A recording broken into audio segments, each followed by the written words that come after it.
you've gone through, you've got this ready, and then this is the perfect time before you take off the tool rest and get to sanding, is if you want to go through and flatten anything out or work on anything a little bit more, this is the time when you're going to do it. Because now we're up to sanding. Now with sanding, you could really use whatever sandpaper you've got accessible to you. I really like this cloth fabric-based sandpaper because of the sizes and because it's sturdy, it's not going to tear. But you can also use this, and in this video I'm going to take you through how to use both. So the biggest thing you need to be aware of is with this is its friction. Friction's really painful. It gets really hot really quickly, which is why I like these, because I can kind of hold it however I want. I generally like to hold it up underneath here like this and run it back and forward. And let me show you that. So I turn this on, I reach over, I'm going to bring this up, I'm going to bring this through.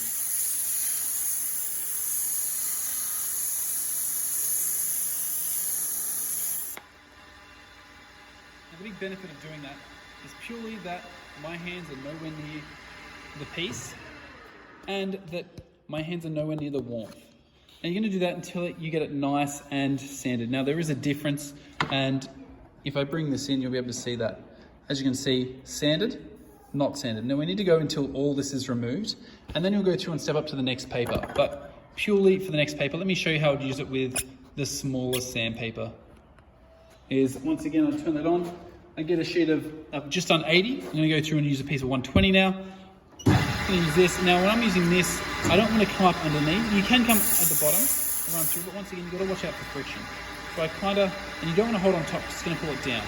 So I kind of like to fold my pieces over, and then give the double wall and lightly use this one.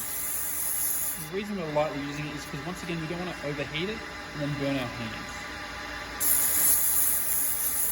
Go through, lightly use that, flip it over to the other side so you're using the best standing aspect of it possible, spin it around, so on and so forth. Whilst we're here, you also need to sand these sections here. So you want to come through and be intentional about getting all those done. And what you really also want to be aware of is that's going to hurt if you hit that, because that's still quite squarish or hexagonal. So we need to keep our hands well away from this part here. So if we're working, we're coming in over here, standing like so. Anyway, I know it's a bit of a longer video, but I hope this helps explain how to sand. I'll see you after you've got it all sanded.